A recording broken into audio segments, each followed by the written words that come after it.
C'est sûr que la chanson peut être analysée par des littéraires, c'est sûr que la chanson a fait l'objet de beaucoup de travaux dans la foulée des études culturelles, puis de tout ce renouvellement de l'intérêt et des moyens d'analyser la culture populaire.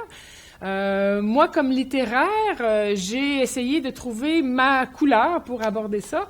Et je dirais que j'ai une approche assez différente parce que j'ai travaillé beaucoup avec des musicologues. On est dans des projets d'histoire culturelle avec plein de chercheurs extraordinaires qui s'intéressent aussi à différents aspects de la chanson, mais je dirais que j'ai une approche plus culturelle. Bien sûr, la chanson, on peut l'étudier comme un objet en soi, mais moi, ce qui m'intéresse aussi de plus en plus, c'est la façon dont on donne du sens à ces objets-là et la façon dont ça s'intègre à un continuum culturel. Parce que je pense que la chanson est intéressante en soi, mais ça, plusieurs personnes peuvent aborder cet aspect-là. C'est plus compliqué d'aborder ça de manière large et je pense qu'au fil du chemin que je me suis frayé avec la chanson, notamment autour, évidemment, de la chanson de Michel Louvain. Je ne suis pas juste une spécialiste de la chanson, ni une spécialiste de la chanson québécoise, mais je suis, comme diraient certaines, la spécialiste mondiale de Michel Louvain. Et ce qui m'a intéressé, justement, c'est le fait que cet objet-là était insaisissable. Donc, au-delà de la chanson, c'est aussi les problèmes que posent les objets culturels de grande consommation et la chanson en particulier. C'est-à-dire, si on essaie d'expliquer le succès ou le phénomène Michel Louvain, puis qu'on analyse une chanson, ben on se creuse la tête longtemps. C'est pas dans le texte. Il y a toute une posture, il y a toute une façon de se reconnaître dans cette production-là, de lui donner sens. Et moi, c'est ça qui m'a intéressée, au moins autant que les chansons elles-mêmes. Comme littéraire, mais comme historienne de la culture, historienne culturelle qui s'intéresse à toutes les dimensions, y compris ce que les gens font dans ça. Et c'était là l'origine de Michel Louvain. C'est-à-dire que il y a cette production-là qui est, comme je disais, insaisissable, mais comment les gens l'investissent. Et j'ai toujours été très fière de voir que ce mémoire-là que j'avais fait de manière extrêmement instinctive, ben il y avait plusieurs vies après, il y a plusieurs couches de sens qui se sont ajoutées à ça. Je continue encore parfois à me référer à ces travaux-là, mais plus du tout de la même façon. Puis si je regarde, il y a eu un film qui s'appelait Les Dames en bleu, que certaines personnes ont peut-être vu. Il est parti de certains éléments qui étaient dans mon mémoire. On avait beaucoup discuté du fait que Michel Louvain était intéressant à travers ses admiratrices. Puis le film est allé encore plus loin, a construit ces récits-là de vie qui donnent vraiment sens. Fait que là, il y a un ancrage tout dans le quotidien des gens, dans la réception, mais non pas par les moyens intellectuels, par l'analyse, mais l'analyse peut saisir ces éléments-là ensuite pour revenir s'alimenter de ça, pour essayer de comprendre comment la chanson fait sens. Donc, la chanson, oui. Je veux pas négliger certains aspects. La chanson, évidemment, continuum sonore, dimension musicale. Puis pour tout le bagage de travaux un peu à la Stéphane Hirschi, là, l'espèce de nostalgie que ça porte, la façon de ramener du passé dans le présent en 3 minutes. Donc, la musique, oui, mais toute la dimension sonore, puis la portée que ça a du point de vue des usages que ça permet de déployer. Je dis rarement que je travaille sur la culture populaire, sauf si je sais que c'est la façon de m'adresser au public qui s'attend à ce que je la désigne comme ça. À l'école où je suis allée, qui a été en effet très nourrie par les études culturelles, tout le côté Eagleton de l'affaire, bien sûr les cultural studies à la Hogarth, et j'ai été très proche de cet univers-là, puis je m'y réfère constamment. Donc je dirais s'il y a des grands piliers théoriques là, Hogarth, Eagleton, bien sûr, puis celui auquel je suis revenue périodiquement, qui lui n'est pas britannique, mais qui a beaucoup été remis en circulation par les Britanniques, c'est Gramsci, dont je relis encore très souvent les propositions qui restent très vagues, mais qui nous ramènent tout le temps à des angles particuliers qu'on ne peut pas saisir autrement. Donc, je ne parle pas de la culture populaire nécessairement, je parle des pratiques culturelles de grande consommation. Parce que c'est le succès qui est ma porte d'entrée dans ça, c'est ce qui me sert à déconstruire ma subjectivité. C'est qu'il y a un ensemble de personnes qui adhèrent à des objets culturels. Et donc là, c'est pas populaire parce que ça utilise certaines formes populaires. C'est pas suffisant pour moi, même si, bien sûr, je suis capable de reconnaître ces scénarios-là, ces formes-là, ces modalités d'inscription dans des formes, dans des pratiques. Je les reconnais, mais pour moi, ça fait pas d'une œuvre une œuvre populaire. Donc, c'est vraiment le succès et la grande consommation qui sert d'éclairage, et c'est ça, c'est là le côté Gramsci de l'affaire, qui sert à court-circuiter mes propres réflexes de qu'est-ce qui est intéressant. C'est-à-dire que là, je me mets dans une position extérieure, même si, bon, on pourrait discuter de ça aussi, j'ai mon rôle à jouer comme participante à cet ensemble-là de destinataires, de consommateurs, mais c'est ça qui me permet de me placer d'un autre point de vue et d'essayer de comprendre comment ça fait sens. Non pas pour un public populaire homogène qui se dissout dans la masse, parce que très souvent, le succès, si on l'aborde comme succès, on découvre que c'est plusieurs sous-groupes, sous-ensembles de personnes qui se reconnaissent pour des raisons parfois semblables et parfois différentes. Donc, tout ça mis ensemble, le succès, je le conçois comme façon d'éclairer un phénomène par l'importance que les gens lui accordent. Puis à partir de là, ben je crois pas aux visions simplificatrices et je pense qu'il faut s'atteler à la tâche. Je relisais récemment des propositions toujours très stimulantes aussi de Franco Moretti qui disait si vous pensez qu'il y a des réponses simples aux problèmes que posent les objets culturels, laissez faire les laboratoires, les grandes études, les grandes séries, les travaux à grande échelle, parce que les bonnes vieilles méthodes traditionnelles vont beaucoup plus vite et donnent des réponses beaucoup plus simples. Je fais partie de cette école qui essaie de travailler avec l'ensemble des façons de signifier, avec différents processus, des éléments qui se construisent, des discours parfois contradictoires, puis je tente toujours de retrouver un sens global au-delà des simplifications et des apparentes contradictions dans tout ça. Donc, je dirais que ma vision de la culture populaire, je la construis à partir de certains objets, en fonction du succès du grand nombre et de l'adhésion que ça suscite, davantage que par des étiquettes qui viendraient hiérarchiser ou limiter les possibles de ces objets culturels-là. À l'époque, j'étais professionnelle de recherche pour une équipe qui fait l'histoire de la vie littéraire au Québec. Le projet s'appelle La vie littéraire au Québec. Et j'ai été engagée comme professionnelle de recherche. Et le premier mandat que j'ai eu, c'est travailler à partir de l'échantillon des 100 personnes qui écrivent entre 1895 et 1918. Donc, j'avais des tonnes de dossiers sur des hommes et des femmes qui avaient contribué à la vie culturelle pendant cette période-là. Évidemment, je connaissais à peu près 2 personnes. Et j'ai donc fait mon initiation à ce projet-là en lisant l'ensemble des dossiers. Et plus j'avançais dans ma compréhension, non pas des cas et de l'addition de ces cas et de ces personnes-là, mais dans l'espèce de compréhension du système que ça forme, plus je me rendais compte que là, tout à coup, pour parler des femmes, parce qu'évidemment, j'étais une fille et on m'avait confié le mandat, ben les filles, ils font quoi? C'était fort commode, ça évitait à un paquet de gens de s'intéresser à ces écrivaines-là qui étaient mineures de toute façon, qui n'avaient pas produit, sauf Laure Conant, de grandes œuvres, etc., etc. Je le dis avec un sourire parce que c'est des gens avec qui je travaille avec plaisir et pour qui j'ai une admiration infinie. Donc, je me suis retrouvée avec ce cas de femme de lettres-là. Et là, tout à coup, je me suis dit que j'ai réalisé que c'était pas simple de parler de ça. Si je prenais la liste des œuvres, j'avais d'abord une liste assez substantielle de textes, mais les textes, c'était pas du tout les grands canons. Il n'y a pas encore de Gabriel Roy, il n'y a pas d'Anne Hébert. Si on est un peu initié à l'histoire de la littérature québécoise, on connaît Laure Conant, Félicité Anger, on connaît Fadette. Si on s'est intéressé un peu à la littérature jeunesse, peut-être on connaît le nom de Maxine, mais là, on commence déjà à être dans des eaux pas mal moins connues de cette cohorte d'écrivaines-là. Donc là, j'avais une liste des œuvres, mais aucune œuvre canonique. J'avais des séries dans ça. J'avais 5 recueils des lettres de Fadette. Fadette est connue pour son journal intime, qui a suscité grand intérêt et qui est un monument du 19e siècle québécois. Mais ces lettres, pendant très longtemps, ont été jugées peu intéressantes, très morales, très religieuses, très chrétiennes, etc. Sinon, il y a toutes sortes d'auteurs mineurs, entre guillemets. Il y a beaucoup de femmes qui ont signé des monographies de paroisses, des biographies de gens célèbres, des brochures, toutes sortes d'ouvrages géographiques, de la littérature pour la jeunesse.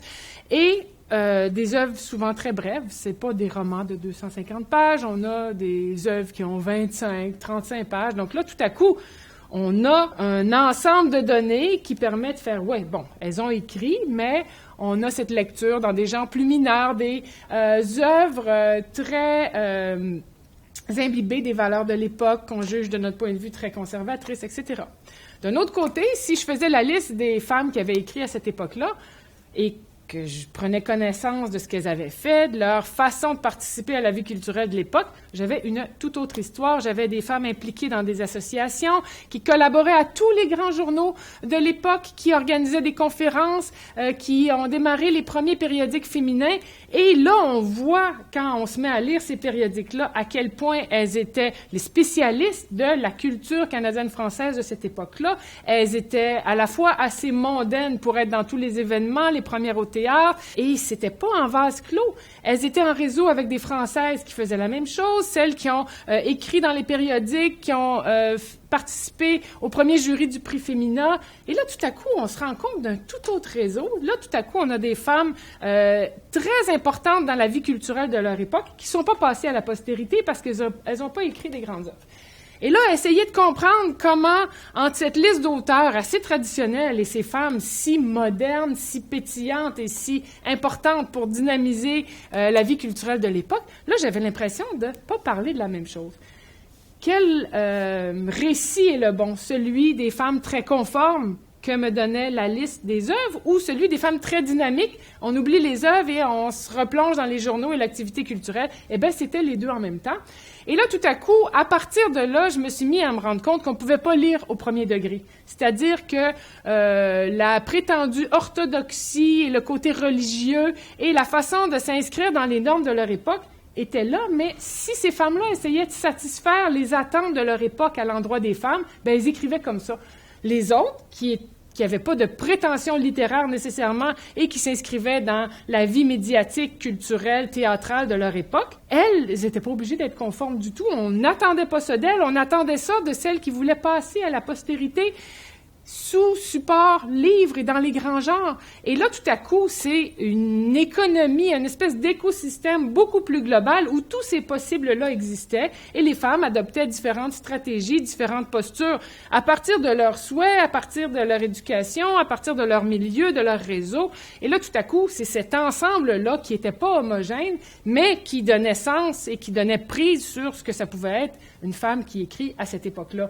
Donc, l'espèce de réflexe que j'essayais d'évoquer pour la culture populaire à pas essayer de simplifier, ben c'est la même chose. Est-ce que c'est un tout homogène ou est-ce qu'il y a différentes façons, différentes postures, différentes stratégies? Et à partir du moment où j'ai eu cet angle-là pour essayer de rendre ce corpus-là intelligible, ben là, moi, j'ai eu envie de la raconter, cette histoire-là, parce que là, tout à coup, avec non seulement ces données-là qui permettent de comprendre l'ensemble, mais cette capacité à lire autrement qu'au premier degré. Je me suis rendu compte que c'est incroyable à quel point les femmes qui écrivent avant la Deuxième Guerre mondiale, on les lit au premier degré, là, tu sais, assez forcé, elle a fait une belle copie, puis elle a fait une métaphore, puis...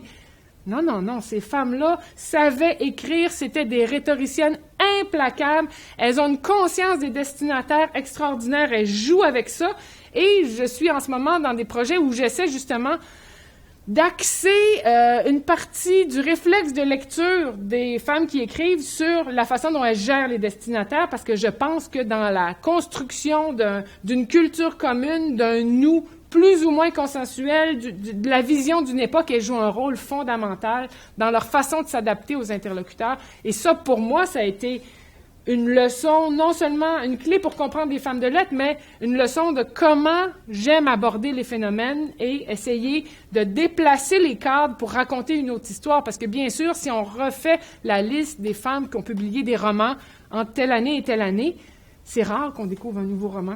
On va raconter la même histoire. Elles en ont écrit peu avant Jovette Bernier. Elles en ont écrit, bon, il y a leur Conan, bien sûr, mais elles en ont écrit, mais on va sans cesse réinterpréter ces piliers-là et jamais essayer de comprendre.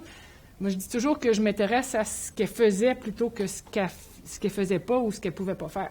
Donc, ça reste le même regard sur un ensemble culturel, saisi dans sa globalité, même si je prétends pas épuiser le sujet, mais il y a comme un système et des vecteurs à tracer pour essayer de comprendre ça uniquement, autrement qu'uniquement dans les morcellements, les unités qui constituent ce tout-là.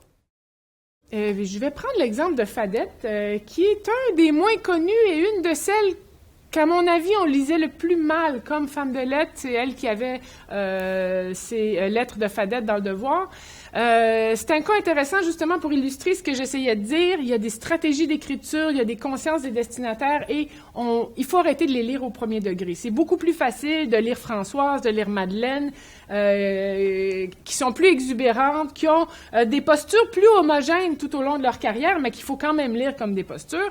Alors que Fadette, c'est un cas assez énigmatique, je trouve. T'sais, on a d'abord cette entrée, entre guillemets, dans l'univers des lettres par son journal, un journal qu'elle écrit alors qu'elle est adolescente et qu'on lit encore avec grand plaisir aujourd'hui pour toute l'acuité du regard, toute la critique, la conscience des rôles féminins. Il y a plein de trésors dans ce texte-là. Et là, on a donc un portrait d'une jeune bourgeoise à Saint-Hyacinthe, extrêmement pétillant. Ça, c'est premier arrêt sur image dans la carrière de Fadette.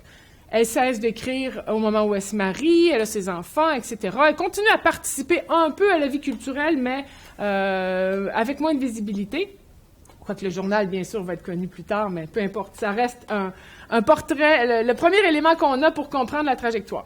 Son mari décède et là, elle cherche à gagner sa vie et elle va commencer à écrire dans les journaux.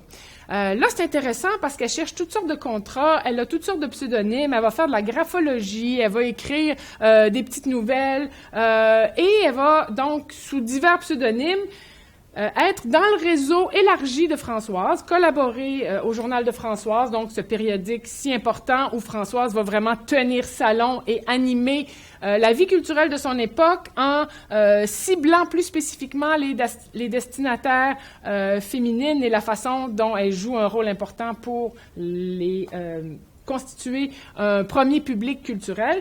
Donc, Fadette va collaborer à ce réseau-là, mais en mode mineur. Elle va pas être dans les associations, ça va pas être une militante, mais on retrouve sa signature qui clignote de temps en temps dans les périodiques. Et ce qui va stabiliser la signature qu'on lui connaît ensuite, donc celle de la chronique qui l'a rendue célèbre, les lettres de Fadette, c'était lu en 1911, au moment où elle commence à les écrire.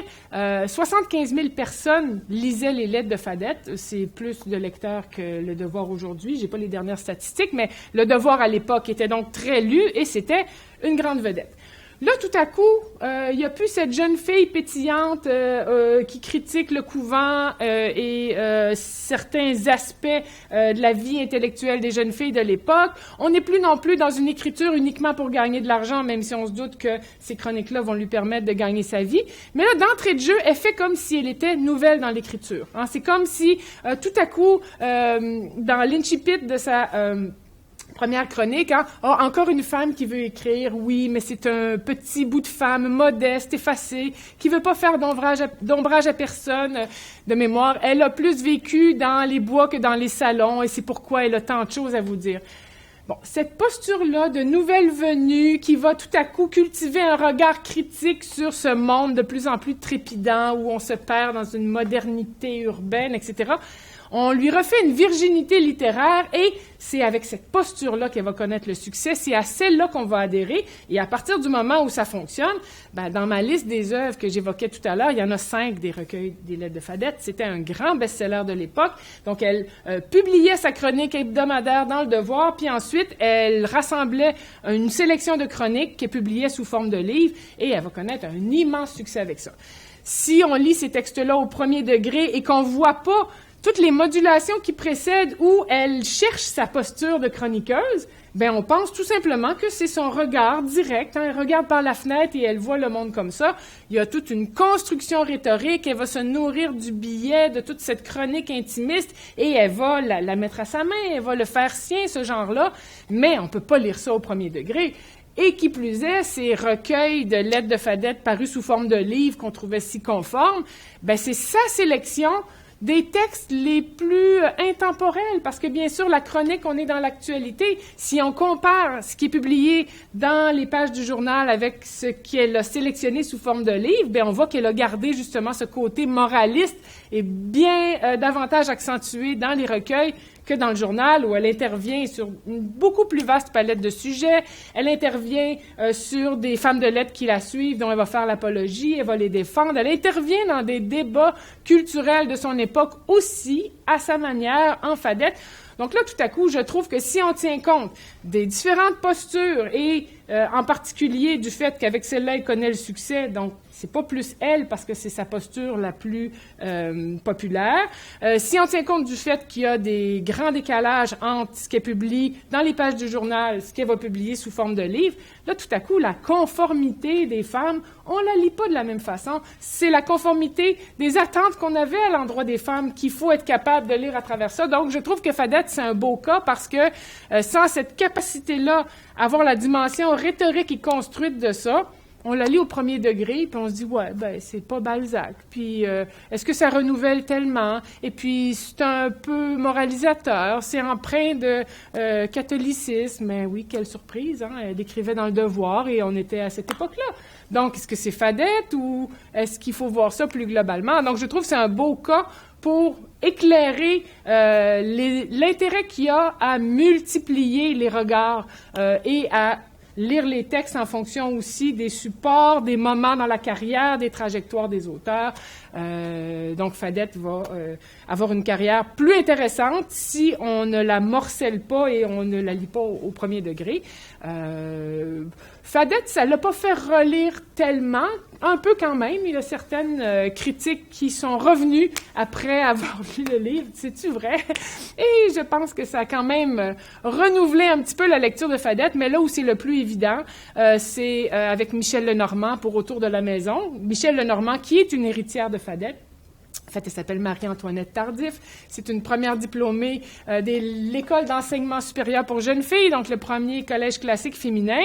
Et c'est elle qui va signer des billets dans Le Devoir, dans la foulée de Fadette. Et elle, on a commencé à la relire pour vrai, alors que pendant très longtemps, c'était une auteure mineure. On jugeait qu'elle avait écrit pour les enfants, les adolescentes.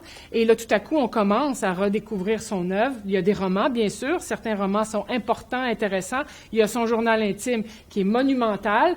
Et la porte d'entrée que la reconstitution de l'univers culturel féminin de l'époque avait permis de trouver, c'est que Autour de la maison, ça avait été un immense succès. Ça avait été réédité 3 fois. Qu'est-ce qu'il pouvait avoir dans ce texte-là qui faisait que les gens se reconnaissaient dans ça?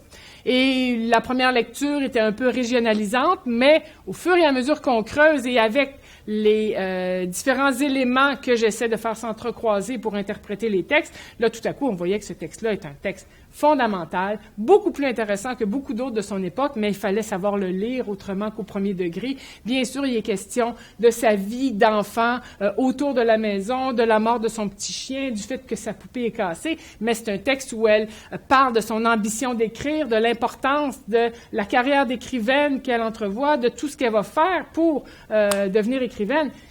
On trouve toujours un peu ce qu'on cherche et il faut alimenter notre capacité à chercher des choses différentes. Donc, principalement Fadette, mais Michel Lenormand, et elle, dans son cas, là, il y a tout à coup un regain d'intérêt pour cette écrivaine-là. Puis au moment où je faisais le livre sur les femmes de lettres, personne ne s'intéressait à Michel Lenormand. Je vais revenir à la chanson parce que mon projet laboratoire, là, moi, c'est comme ça que je vois mes projets, c'est-à-dire c'est pas juste un sujet, mais c'est toute la façon de l'approcher. C'est un sous-projet de Michel Louvain, mais c'est l'aboutissement du projet sur les préférences musicales des lectrices du Bulletin des agriculteurs. Ça, c'est le début du nom de ce projet-là, mais ça a eu plusieurs vies depuis, puis c'est là que j'arrive maintenant, c'est-à-dire qu'au départ, avec cette rubrique assez curieuse dans le Bulletin des agriculteurs où les jeunes filles demandaient des chansons, c'est-à-dire qu'on a le titre d'une chanson, le nom d'une personne et la région de laquelle elle écrit. On a compilé 28 000 demandes et on a donc reconstitué le palmarès des 60 chansons les plus demandées à l'époque. C'est intéressant parce que si on regarde la chanson des années 40, on sait que c'est l'époque de la bonne chanson et de la Bégade Bois. On sait que vont commencer à émerger un petit peu quelques crooners, des chanteurs qui chantent la chanson sentimentale avec des voix ordinaires, qui n'ont pas des registres de chanteurs d'opérette, etc. Mais autrement, on sait très peu de choses. Et là, la surprise de cette compilation-là, c'est que, bien sûr, il y a quelques chansons qu'on voit dans le radar. Il y a un petit peu d'Alice Robbie, il y a un petit peu de Soldat Lebrun. Mais dans les faits, ce sont des exceptions. La majorité des chansons a fallu bien chercher pour trouver ce que c'était. Et la majorité des chansons permettent de découvrir que on n'associe pas systématiquement la chanson à un interprète, c'est-à-dire ça va bien pour Alice Robbie ou le Soldat Lebrun qui sont... Alice Robbie a un répertoire bien à elle, écrit pour elle, et parfois des chansons, elle les traduisait elle-même. Le Soldat Lebrun était auteur, compositeur, interprète. Mais sinon, tous les autres, on reprend des chansons à succès. Il existe 10 versions différentes, des versions françaises, des versions canadiennes-françaises des mêmes chansons. Et là, tout à coup, il y a ce rapport-là au support, aux versions, aux vedettes qui n'a rien à voir avec aujourd'hui. Donc, déjà, ce système-là est intéressant à comprendre. Mais tout à coup, en faisant les compilations et en se rendant compte que ce palmarès de chansons avait des particularités, 95% des chansons sont demandées par des jeunes filles des régions des années 40. Et là, c'est là que j'ai trouvé mon angle à moi, c'est-à-dire le palmarès, on peut l'interpréter, on peut le décrire, et je vais faire ça, bien sûr. Mais là, tout à coup, qu'est-ce que ça veut dire en termes de la culture des jeunes filles de cette époque-là?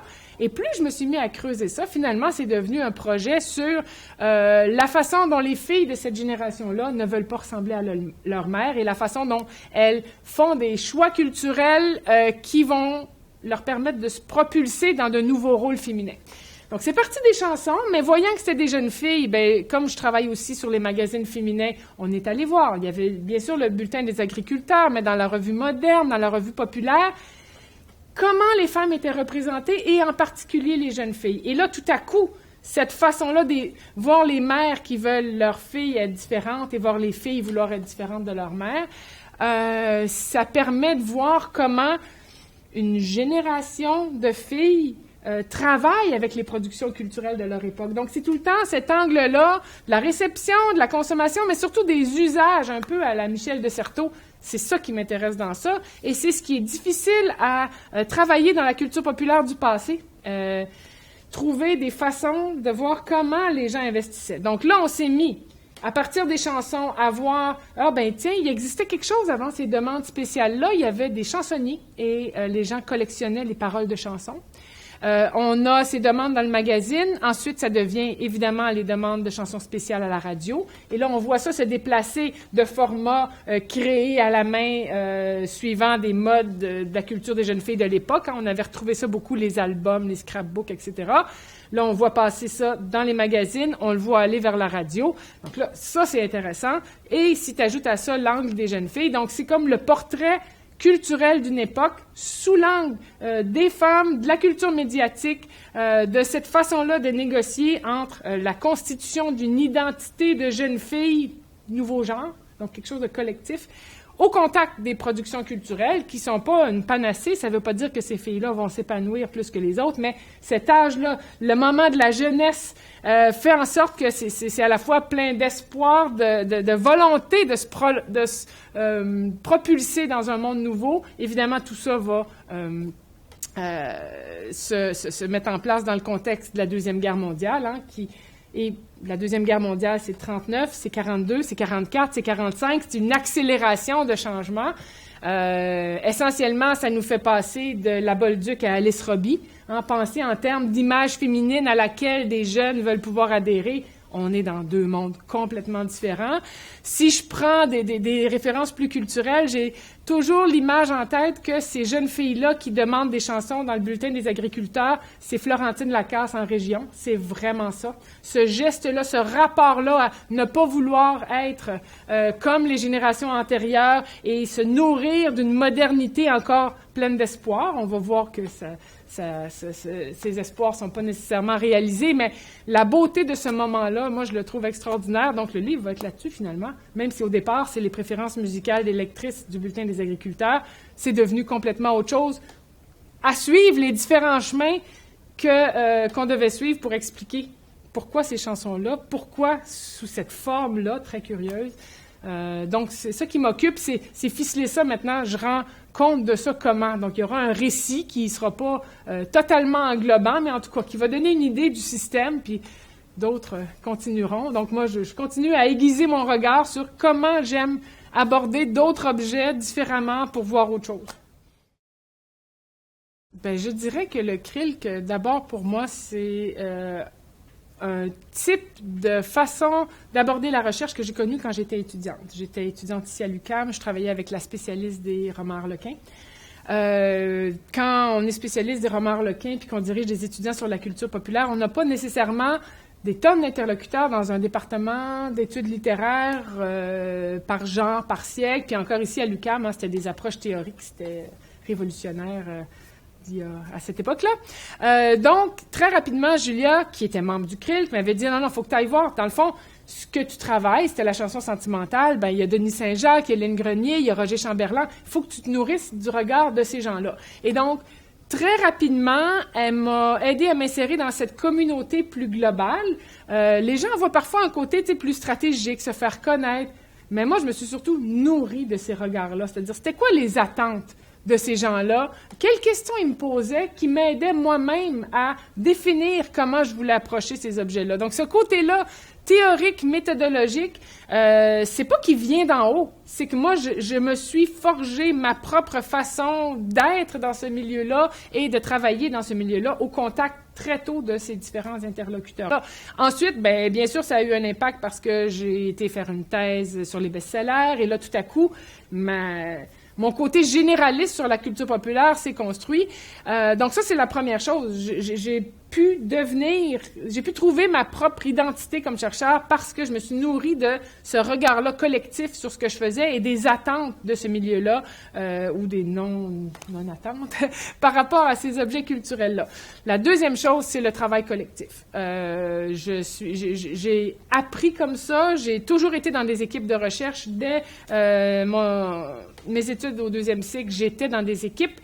Et justement, les questions que d'autres se posent sur des objets semblables et la façon de mettre ensemble les différents morceaux, pas uniquement pour aligner les savoirs, pas uniquement pour les juxtaposer, mais pour faire somme et pour monter d'un cran notre compréhension à tous de la façon dont ces objets-là font système. Je suis un produit du CRIL sur ce plan-là, pas au sens où c'est pas un label, un branding, j'ai pas une façon de penser typique. Dieu m'en garde, heureusement pour nous tous, on est assez singulier, mais donc j'ai beaucoup reçu de ça, et donc une fois que tu as reçu, c'est très facile de continuer à interagir dans ce système-là et à transmettre cette culture-là de la recherche qui, moi, m'a tant nourri, qui m'a apporté et qui continue. C'est une formation continue, le CRIL, quand on est constamment avec d'autres spécialistes à interagir, et à une échelle plus large, c'est un grand laboratoire où on met en commun nos savoirs, et pas juste donc nos résultats, nos savoirs en train de se faire. Et ça, pour moi, c'est une stimulation intellectuelle extraordinaire, et je vais, aussi longtemps que je peux, continuer à nourrir la capacité à travailler de cette façon-là. J'ai beaucoup reçu du CRIL et je suis prêt à donner beaucoup.